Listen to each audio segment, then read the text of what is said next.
Hello, and welcome to Planet and the People, the podcast that tries to take a positive and proactive approach to that thorny issue of climate change.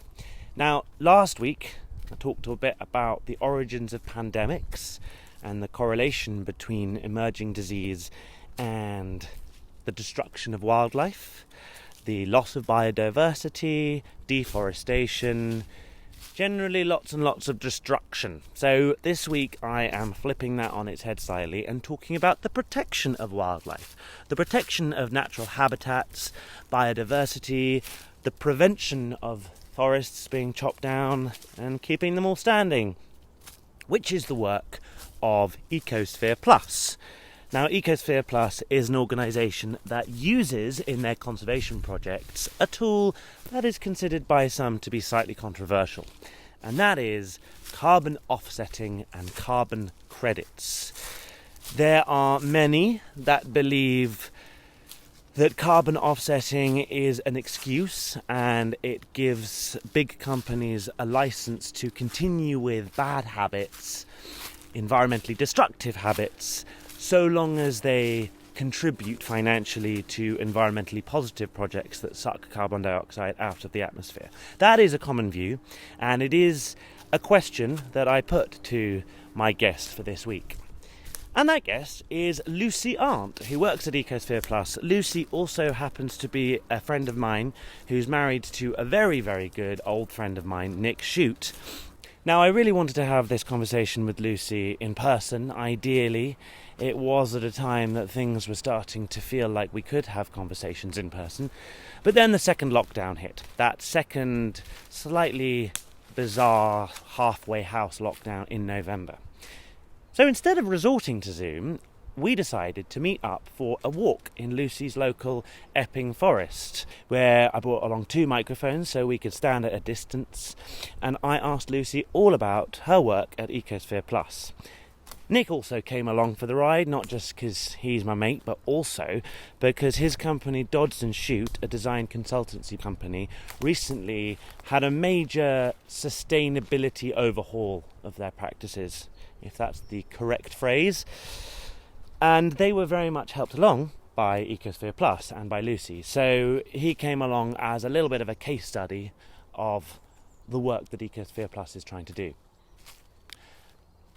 So, without further ado, I will pass you back to a cold November day, yet another one. It happens to be a very warm spring day here now, but a cold November day in Epping Forest, where there were the odd yelling child and loud goose and people walking past, but it just seemed a bit of a welcome reprieve from Zoom. So, I will send you back there to my conversation with Lucy Arndt and Nick Shute.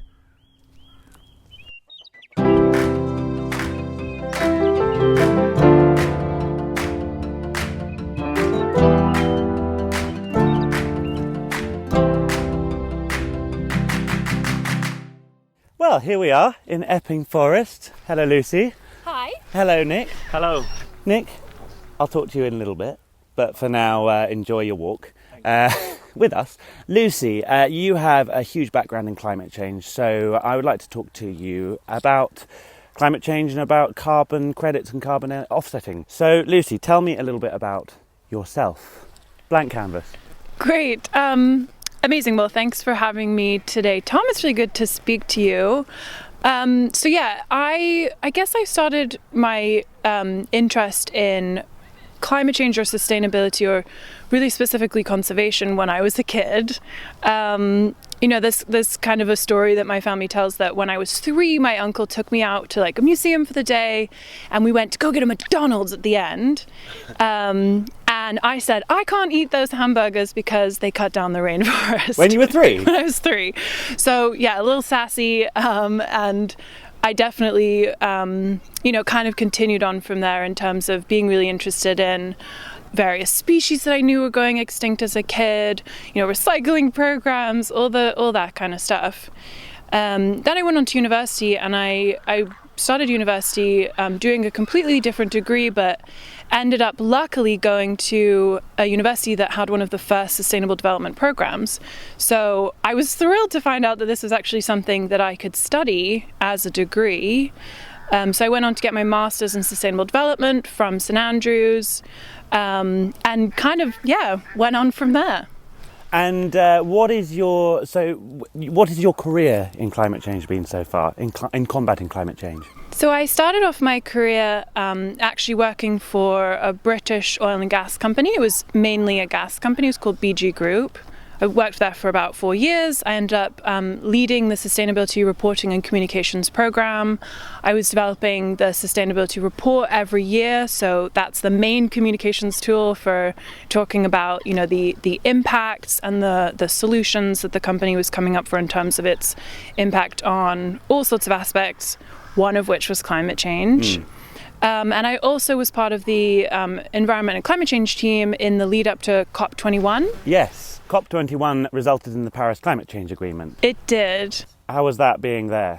It was so fascinating being part of this massive global movement where we finally had a global agreement on climate change and what we actually had to do in order to address the climate crisis. So I was part of an initiative that helped get 10 of the top oil and gas company CEOs on a stage together, recognizing that climate change is an issue, recognizing their role in both being part of the problem but also being part of the solution. And you now work for Ecosphere Plus. I do. So tell me a little bit about them. What is Ecosphere Plus and what do they do?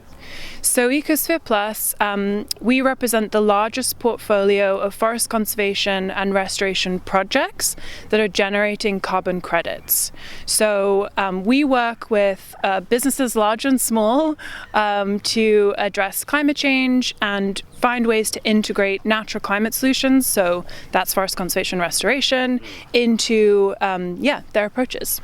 So carbon credits, tell me a bit about that. Carbon credits, is that carbon offsetting? It is. So very basically, carbon offsetting is the idea of financing off-site emissions reductions through purchasing carbon credits, essentially. Okay. So this is the idea that let's take an individual to kind of simply explain the concept.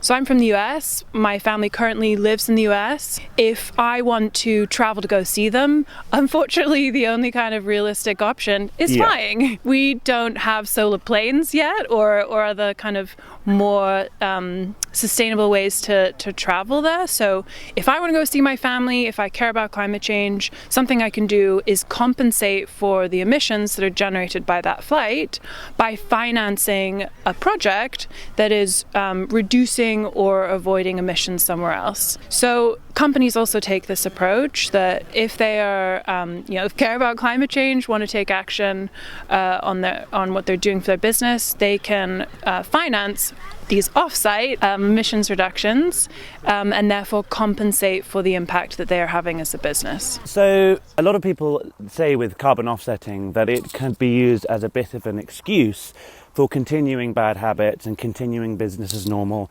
pumping out emissions, but funding forestation projects elsewhere, so that's okay. What are your thoughts on that? Yeah, so first of all, I think it's a bit of a viewpoint that is definitely changing. We know very clearly now what the science is telling us about how we have to what we have to do in order to reach the goals of the Paris Agreement. And what we have to do in order to facilitate a just transition to a safe climate. And one huge piece of that is that we know that about 1/3 of the solution must come from what's called natural climate solutions. Yeah. So that's conserving rainforest, that's restoring degraded land, that's mangroves and peatlands, it's soil carbon and how we are doing agriculture. It's also looking at carbon in the oceans.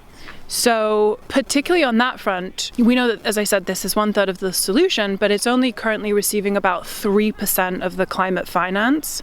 So that's a huge... Reforestation, that sort of thing. Yeah, natural climate solutions. So that gap between the potential and the finance, I think is really important in terms of the field that I work in.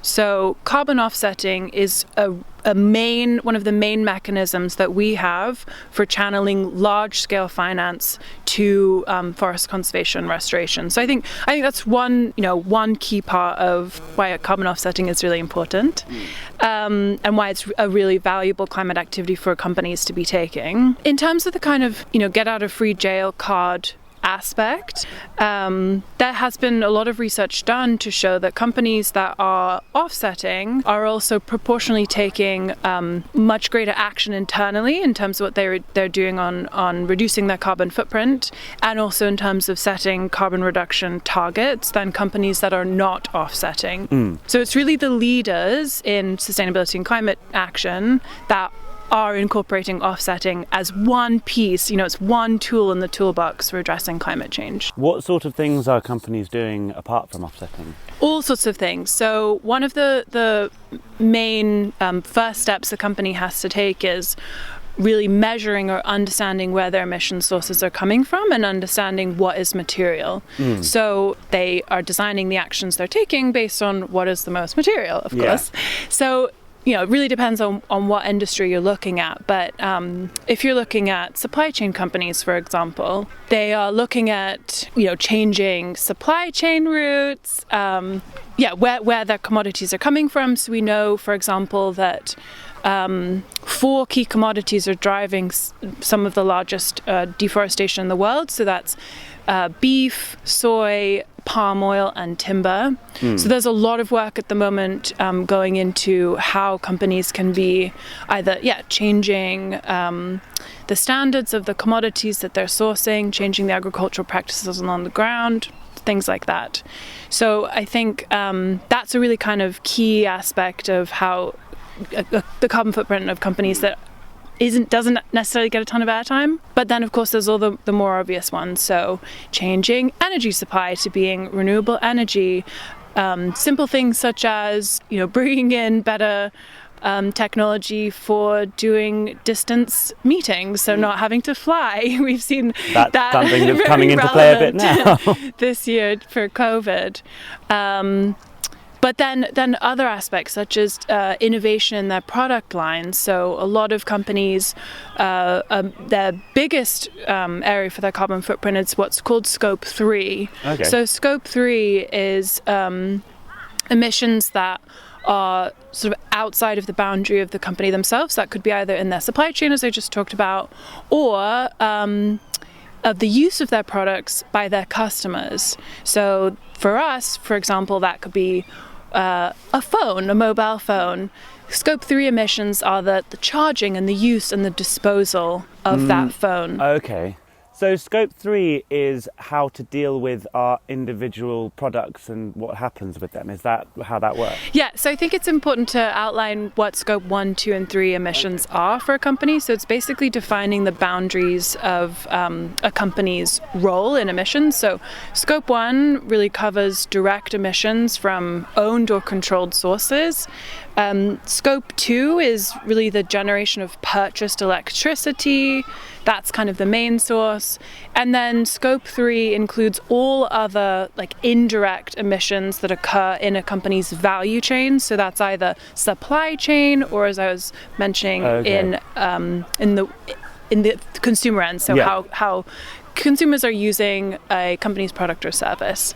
So Scope 3 generally is the much largest source of emissions for companies. So Scope 1 and 2 are kind of called operational emissions. They're very easy to address. It's actions such as changing your energy source to renewable energy. But Scope 3 is much broader and involves a large supply chain of individual farmers, for example, or factories in other parts of the world. It includes how your product is designed and functions and how people are using it, and the end of use, so how it's disposed of once it comes to the end of its life. So talk me through actually how how it works with a customer when they come to you, and talk with who are some of your clients. You've talked a little bit about some of them before. Can you reveal any of them? Sure, definitely. So just to your first part of your question, how do we get involved with companies that are wanting to take action? So we work with small, medium and large companies across all sorts of industries. Often the larger companies, I would say pretty much all of the time, the larger companies that we work with already know what their emissions are. This is kind of the first, most basic step in terms of taking action on climate change, is understanding what your impacts are. So I'd say the majority of large companies out there already know a lot about this, or are doing very detailed, specific work on analyzing this. So our role in that scenario is, once they know their emissions, they want to take some action, and they're looking at the kinds of activities they can be doing. We only work with companies that are taking very serious action within their scope of influence. So they are changing to renewable energy, they're looking at sustainable products, they're looking at their supply chain, and they want to include offsetting as one piece of the puzzle of their overall climate strategy. It's a way for companies to take immediate action today that has tangible benefits on the climate right now, while they are transitioning supply chains or product innovation over a decade, let's say, to become fully carbon neutral. So we're advising companies on how they can do this, how they can integrate this into their strategies, how they can communicate this with their stakeholders, and then where they can take various types of action around the world. For smaller or medium-sized businesses, we do work with them on sort of the more earlier stages of that chain. So, for example, we have a free-to-use carbon footprint calculator on our website that helps companies to actually measure their carbon footprint in the first place and understand where their impacts are coming from. From that point, they can decide how they will take action internally to reduce that footprint, and then compensate for any residual emissions at the end through offsetting. Is there, from a purely sort of selfish point as a company, is there an incentive apart from doing the right thing?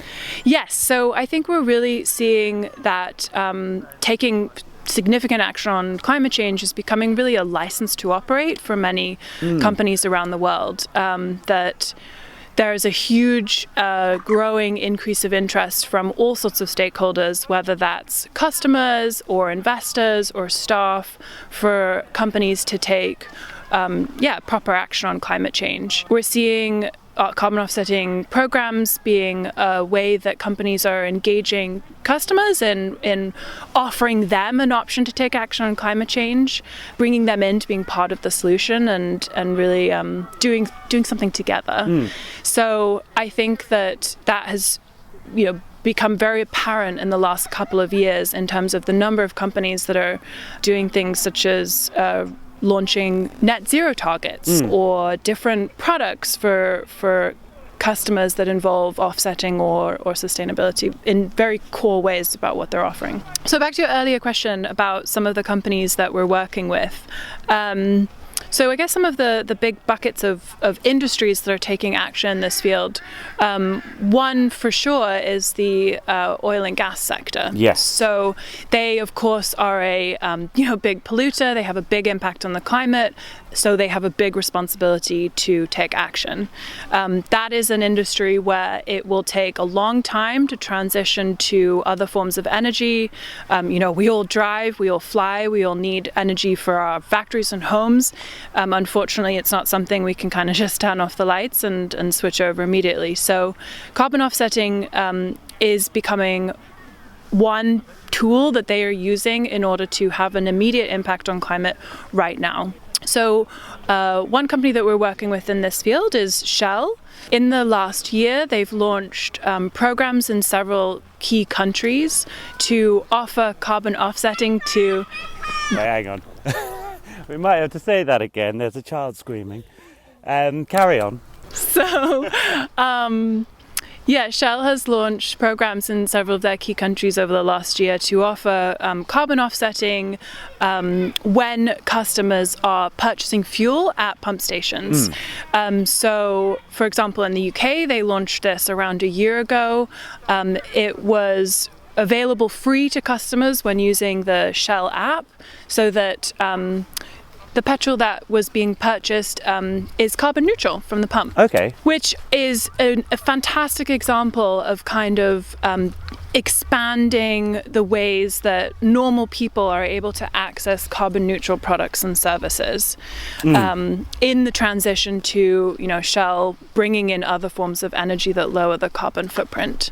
So that's as I said, an industry that has huge impacts, but also has a huge role to play in being part of the solution. Are Shell, for example, doing quite a lot towards transitioning to renewable energies and other forms of energy? Yes, they are. They're doing a lot internally to address where their sources of energy are coming from, the footprint of the energy that they're actually producing, and how we can innovate things like electrical vehicles, charging points, to transition to a more climate-safe future. You also work with L'Oreal. We do. So they are working with us through their Carbon Balanced program. What they are doing is really looking at their supply chain impacts, where they're sourcing their products from, and what kind of impact they're having on the environment. And so they're pairing their carbon credits and the projects they're supporting with that supply chain, so that they are having a positive influence in the ecosystems in which they're sourcing from. Oh, okay. So that's largely to do with supply chain. It is. So it's pairing, for example, things like where they're sourcing palm oil from. Palm oil is traditionally a key driver of deforestation. Deforestation is one of the largest drivers of climate change and sources of emissions in the world. It's around 10 to 15%. So that is an area that companies like L'Oreal are increasingly looking at, is how they can address these key deforestation risk commodities and make sure they're having a positive impact in the ecosystems in which they're sourcing from. So, for example, would they source their palm oil from existing sustainable palm oil farms, that sort of thing? Yes, so while they're transitioning to sourcing more sustainable palm oil, they are for example, supporting one of our projects in Indonesia, which is helping to restore degraded peatland in a region where there are lots of palm oil plantations. There are also acacia plantations, which are draining the peatland, making it very at risk for fire. Oh, okay. So they're helping to restore this degraded landscape and improve the ecosystem for local species and the global climate. That leads neatly on to a question about some of the projects that you've got going on. Because what is your role in Ecosphere Plus? You're very involved in the forestry side of things. What would be your official role? So my title is Director of Climate Solutions. So I work with companies to look at how they can be integrating natural climate solutions into what they're doing to address climate change, and then how to communicate this to customers after the fact. But yes, we are specialists in restoration and conservation. So we have a portfolio of five restoration and conservation projects around the world, which are based in Peru, Guatemala, and Indonesia. And what they're really doing is looking at what the drivers of deforestation are on the ground and working to kind of systematically change those drivers. So by working with local communities to develop more sustainable livelihoods, which are better for them, but are also better for the forest. I was going to ask a question about what do you think is the toughest nut to crack about climate change, because actually one of the things that seems to be speeding along nicely is renewable energies, technologies coming in, but loss of biodiversity and the destruction of wildlife and forestry is one of the toughest nuts to crack, because it relies so much on our supply chain and it's so difficult. Tell me a little bit about some of the projects that you've got going on the ground, what you're doing to try and combat that massive, difficult issue. Yeah, I completely agree with you. That is one of the hardest nuts to crack, is how we are using our land globally. And forests and rainforest ecosystems are so critical on so many aspects. I mean, just to talk about biodiversity, about 50% of biodiversity on Earth lives in rainforests. And as you said, we're going through a mass extinction at the moment, which is scary for all sorts of reasons. And forests and rainforests are not only important for, species which we should care about, but also things like the production of rainwater, which feeds crops, which feed us, and all of that. So yes, what we're doing on the ground is in each specific country, in each specific location, we're helping to address the specific drivers of deforestation in that context. So in the Amazon, for example, we have several projects in Peru where we're working to address the drivers there. So some of the key drivers in that region are slash and burn agriculture. So that's local people moving into the regions on the edge of the Amazon, and year by year cutting down acre by acre of rainforest to grow food for their families or grow commodities to sell. Other key drivers of deforestation which we've helped to address are threats from infrastructure. So for example, the building of a highway through a really biodiverse patch of rainforest, which not only destroys the rainforest on that highway, but then opens up access to remote, previously untouched areas of the Amazon, which is obviously highly destructive and worrying. So the kind of work that we do is working with local communities to develop alternative livelihoods. So what that looks like is growing cacao, which obviously creates chocolate, in agroforestry systems that means that they need to keep trees standing. This then helps provide them with a better livelihood, so they can send their kids to school, they can access healthcare, have a better quality of living, and they are, essentially less incentivized to destroy the natural environment. The regions that we work in are usually very highly biodiverse, and protecting the habitat for endangered or critical species is a huge piece of what we do. So, for example, I don't know if you saw the David Attenborough series a year or so ago, yes, where he focused on different continents. If you saw the one in South America and the clip of macaws in Peru, that was actually filmed on one of our projects. Oh, okay. So it was called a clay lick. I've actually been there. It's amazing to see, but it's where macaws go to essentially eat salt out of the clay, which they need for their digestion and for various nutrients, but it's one of the largest known clay licks in the world, and that area of forest is highly threatened from these various factors I was talking about, and is incredibly important to protect for vulnerable species such as the blue-headed macaw, which is endangered in that region. So essentially, one of the ways of stopping the driving of deforestation is by allowing people to make a living in a more sustainable way, so they don't need to chop down forests. Yes, exactly. So essentially what we're doing is making it more valuable for a tree to be kept standing than cut down. Some of the work that again we're doing in Peru with cacao farmers is developing a local cooperative of hundreds of local cacao farmers that is then helping to increase the quality of the beans that they're generating or producing, and they can then receive a higher market value for them when they are sold. We're helping to connect them into international buyers. They're then receiving a better income essentially for their product based on it being a non-deforestation commodity and being grown in a really sustainable way. So I suppose another client you might have as a case study we have here with us today. So Nick, do you want to come into the microphone and find out a little bit about you? Because Lucy, you got Nick and Nick's company, Dodds and Shute, to help Nick work and develop his business in a sustainable, climate-friendly way. So Nick, talk a bit about that. Talk a bit about your business. What is Dodds and Shute? Dodds and Shute, we're a furniture business. We sell a lot of contemporary modern designs to hotels and restaurants and end clients.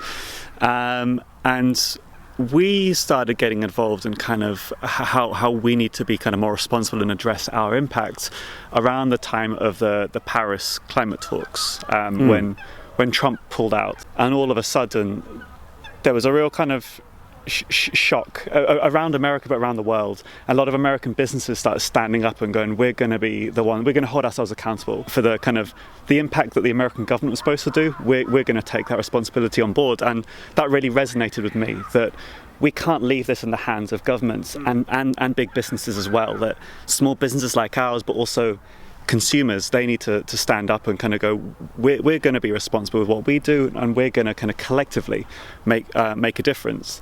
So we were incredibly fortunate that as a small business we had the support of Lucy and her business, Ecosphere Plus, to help us evaluate our supply chains. And we started kind of looking at industry research, finding out the average carbon impact of a sofa, of a chair, of a mattress, of a task chair. And Lucy looked at these figures. She was able to kind of calculate their carbon value, and we slowly started building that into the way we operate, the way we sell products, and the way we deliver all of our jobs. So we can now, whenever we price on a job, we're able to say, this is your carbon impact. This is kind of this is the cost, and this is something that we as a business are gonna absorb and gonna make this project totally climate neutral. In fact, it's going beyond that. We give back more than what we take away, and that kind of means that we can say that we're climate positive as a business, which is nice, and it's certainly unique in our field and in what we do and operate in. So it's been a real point of difference for us, and kind of we've seen such a kind of groundswell of like support and excitement in our industry. So it's as you were asking earlier about kind of one of the benefits to businesses that do this is people right now are craving responsible businesses. So when one comes along, that's what I want to see as a consumer. I want to be buying from the right companies. And so I think Dodds and Shute are a really good example of a company that's using offsetting as one piece of the action that they're able to take on climate change. I think because of their role in the industry as a procurement company of other companies' products, you can't necessarily change how products are being created. Exactly, yeah. We wanted to hold ourselves accountable for the work of others because we're just an intermediary. But I think what this kind of kicked off was just a fascination in terms of like, what's the next step? What can we do next? Because I remember when we were doing this back in 2017, and I think it was an initiative we launched to the kind of the public in 2018, and then we're like, we've done it, we've cracked climate change for our industry at least. And then all of a sudden we realised that this is just the very tip of the iceberg, and we needed to do more. We as a business, we buy from lots of different manufacturers all over the world, but mainly in Europe. But we realised that we didn't know enough about what we were buying. We knew its quality, we knew its design, but we didn't know enough about the provenance of the goods. So again, with Lucy's help, we developed an audit that we would send out to our entire supply chain of 120, 130 companies, and start just kind of documenting their results, and came up with our own performance scoring system with which we could know for sure the best companies in our industry to be buying from, and to do our best to direct our clients towards those companies, because that is how we minimize our impact, is by buying from the most responsible businesses. And there's some wonderful ones out there who've truly learned like such an amount. Actually, that brings up something when you said about going through the minutiae of the different materials and what that is, and carbon credits itself. Carbon has a price, essentially. Lucy, if you could tell me a bit about that, as in what is carbon pricing? How do you work that out?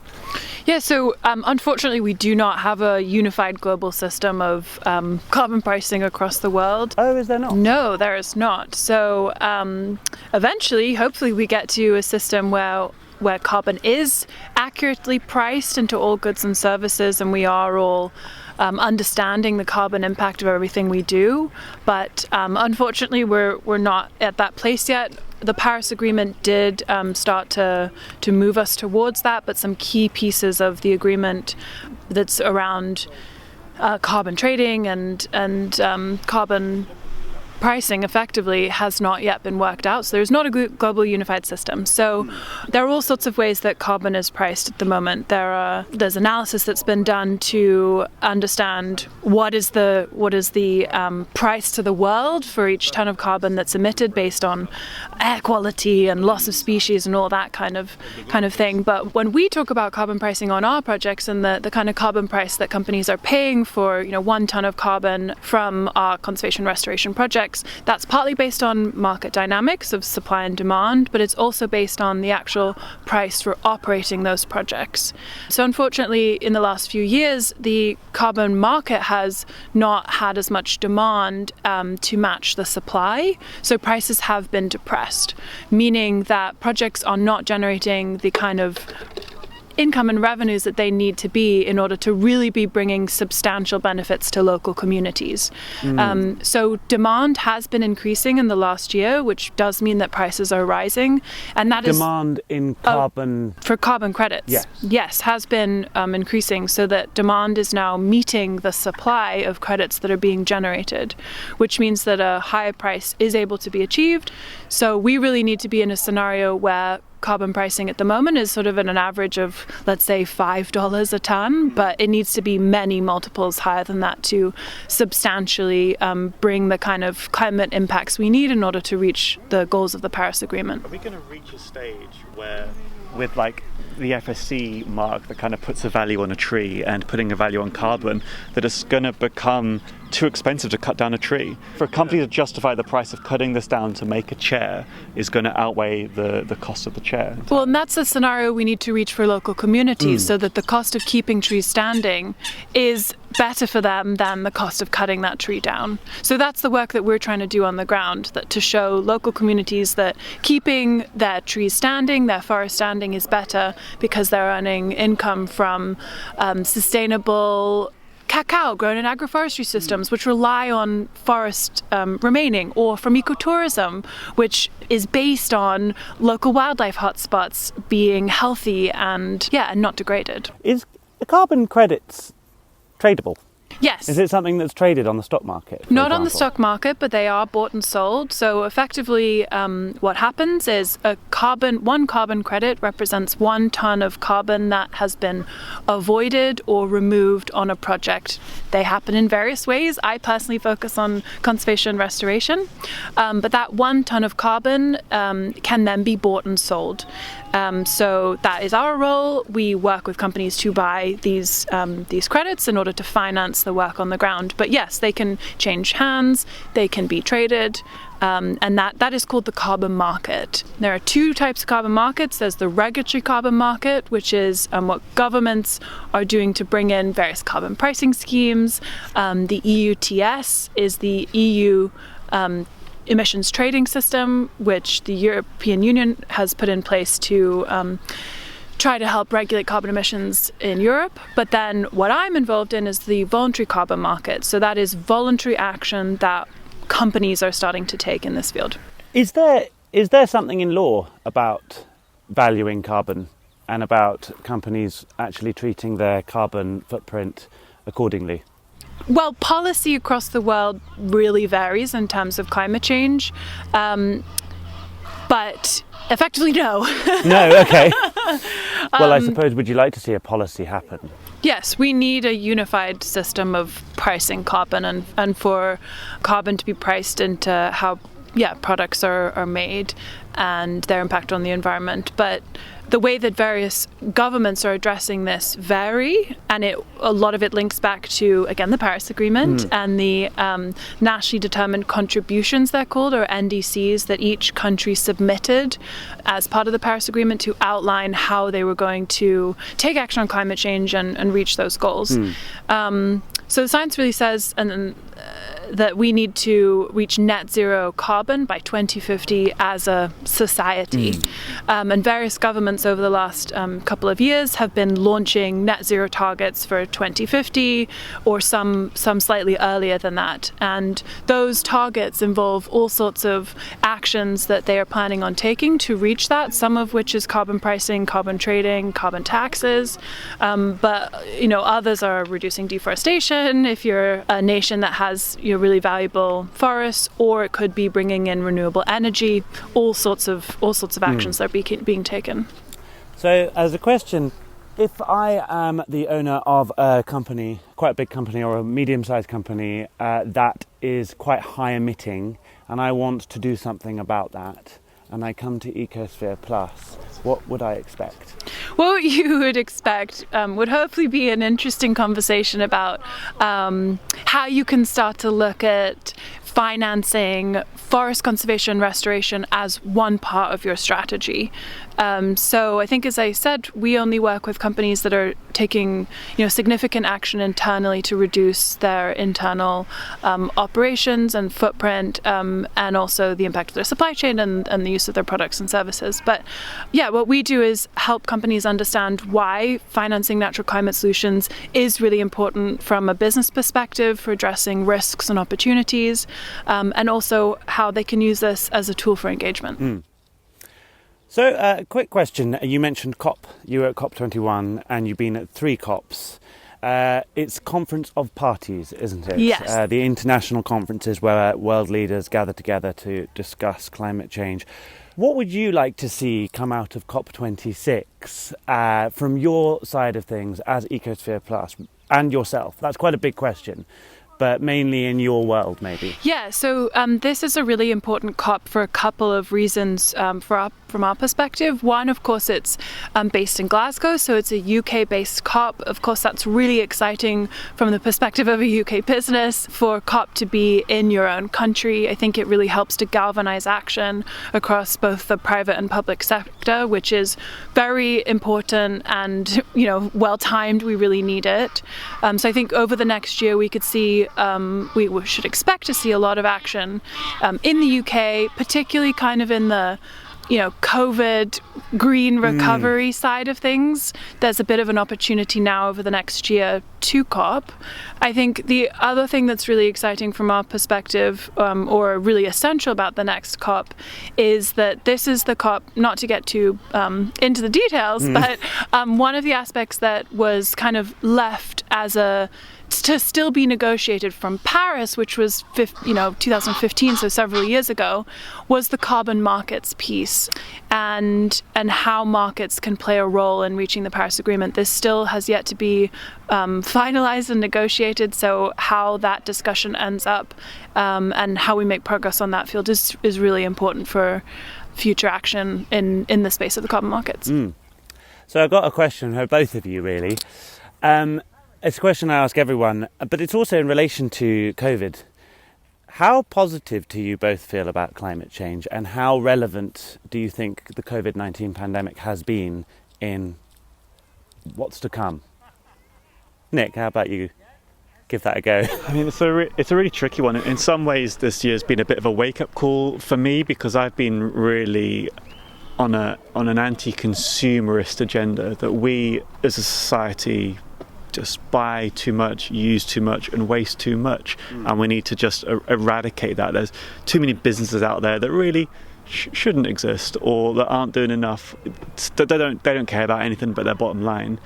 But now I'm looking around and I'm seeing rising unemployment, and I'm seeing struggles because there is no buying going on, and I think I've had a bit of a wake-up call there that this has been too extreme too soon, and it's definitely something we've got to kind of slowly work towards. I remain positive that there's enough people now out there that want to make a difference, but all I've seen over this year is people talking about it and not really enough people doing anything about it, which has frustrated me as a business that has done as much as we can to change everything about us. There's a lot of people out there that maybe are treating it still as a trend. Climate change. Yeah. The topic is it's a hot topic right now, and it might go away. So it's up to us really collectively to kind of keep it at the forefront of everybody's minds and hold those accountable that don't seem prepared to change. Lucy, what about you? So I think this year and COVID and how the world has responded has been a really interesting case study that has a lot of relevance for climate change. I mean, just in terms of what's happened for the global emissions profile in the last year, something like the emissions in 2020 are about 8% lower than they were in 2019. And I know this doesn't sound like a massive amount, but this would be the lowest level since 2010. And this kind of reduction would be the largest ever and 6 times larger than the lowering of emissions from the 2009 financial crisis. So I think this is, interesting from a couple of aspects, one of which to kind of pick up on from what Nick was saying is that this has been a rapid decrease in emissions, but it's unfortunately come at huge economic and social cost. And it's come because there's been a real slash of global economic activity. So, to pick up on what you were saying, Nick, is that what we need for climate change is a just transition. We know the climate crisis is coming. We know what we have to do in order to address it.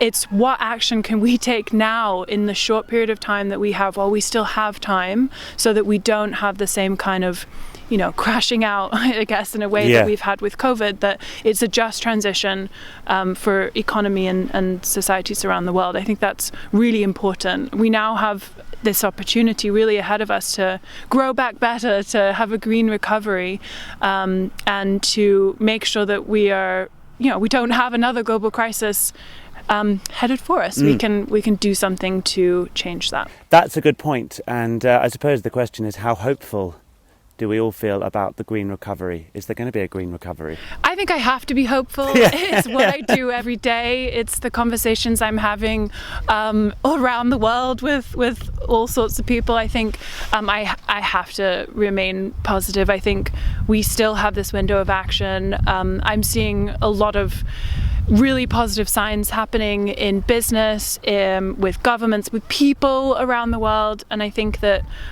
we are at a kind of, we talk about scientific tipping points for climate change, but I feel like we're at a tipping point now for the kind of level that, people and businesses are taking and putting climate change at the forefront of how they're growing. Yeah. I think that sounds like a good point to finish on. Thank you very much, Nick and Lucy. Thank you for having us. Thanks for having that's us. great. Lovely Epping Forest with the birds. Thank you for welcoming me to your local woodland with the geese and the children running around. Hopefully that wasn't too distracting. But thank you very much. Thank you to both of you.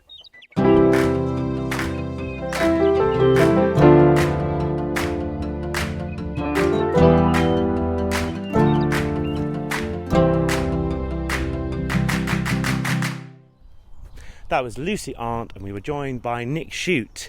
If you'd like to find out more about Ecosphere Plus, I have included some information in the show notes, so you can find out more about their work, and if you'd like to get involved. I've also included Dodds and Shute's website, if you'd like to have a look at them. So that brings us to the end of another episode. Next week is all about storytelling and activism. I met up with playwright April De Angelis, and we discussed how the arts can play a role in this overwhelming and often rather dry topic of climate change, and how the arts can help inspire us around this issue. So until then, if you've enjoyed this episode, please do click subscribe so you never miss another episode. There are also a whole backlog of episodes from Series 1 and 3 from Series 2 that you can go back to. My name is Tom Ward-Thomas. This is Planet in the People. Planet in the People is on Instagram and Facebook, and it's on Twitter at Planet in the P. At Planet in the People, Instagram and Facebook. At Planet in the P, Twitter. So, have a wonderful week, and be back next week. Goodbye.